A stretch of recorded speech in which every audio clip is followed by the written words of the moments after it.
Thank you, Madam Secretary, and we appreciate your opening statement, and we look forward to doing our round of questions, and all the members will have 5 minutes.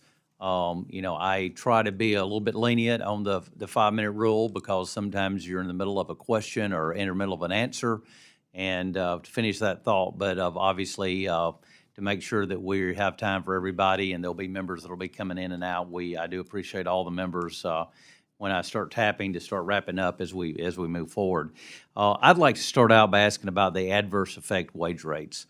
And as you well know, family farms are essential to the economy of all America, but in particular, I see it in the economy of the district I represent and in North Alabama.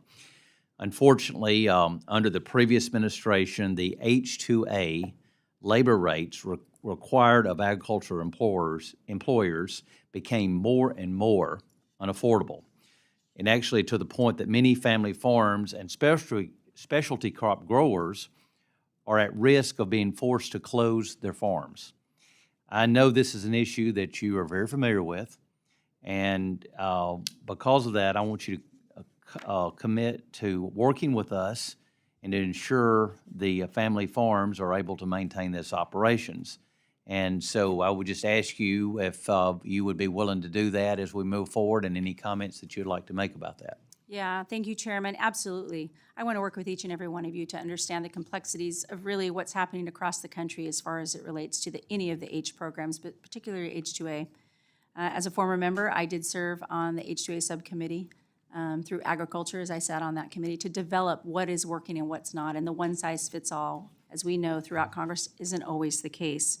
The department has already received almost 19,000 H-2A applications from the employers, which is a 9% increase in the workload that we're seeing. I know agriculture and this AWR, or the wage rate, is a real concern for our farmers, ranchers, and producers. But what I do have to mention, of course, as you know, that this rule is subject to litigation, and it really precludes me. And I know that today most of you will ask a lot of questions that while they're in that reality and in that realm, I will not be able to comment on that. But what I will say is I am sensitive to the concerns that we heard from the Biden administration, and I am committed to working with you and Secretary Rollins to solve this issue, because it has been brought up by not only each and every one of you, but almost every member of Congress that is concerned with the rural parts of America and how we're going to fill that workforce. So I am committed to working with you. Thank you. In my opening remarks, I referred to the apprenticeship programs, and given the challenges that many employers face in finding well-qualified workers, many are turning to apprenticeships to build their supply line of skilled workers as they are in their particular businesses. That the Alabama Office of Apprenticeship links talent with opportunity. Given how much I know you've heard about this important issue on your listening tour that you referred to, what can the Department of Labor do to support registered apprenticeship and all forms of work-based learning? Yeah, I'm telling you, as we've been on this tour, I have visited over 8 states since I was sworn in, and we'll get to all 50 states before the end of the year. As was mentioned, there have been plenty of secretaries before me, despite whatever party, that they want to get around and understand the workforce, but it doesn't make any sense to me that we wouldn't do this on the front end, at the very beginning, to understand. But through the executive order of the president, 1 million apprentices is the goal for this country. We range between 680,000 to 700,000 at a time, so we have a ways to go.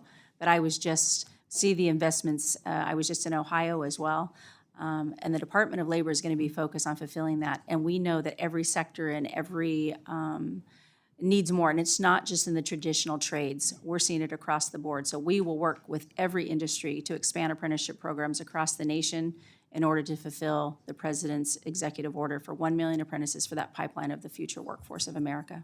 Thank you. And before my time expires, under the previous administration, the Office of Federal Contract Compliance uncertainty around the religious exemption for organizations, federal government.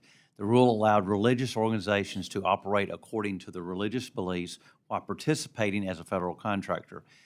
Without this important rule in place, what steps will the Department of Labor take to ensure that religious organizations receive fair treatment and protection in the federal contracting process?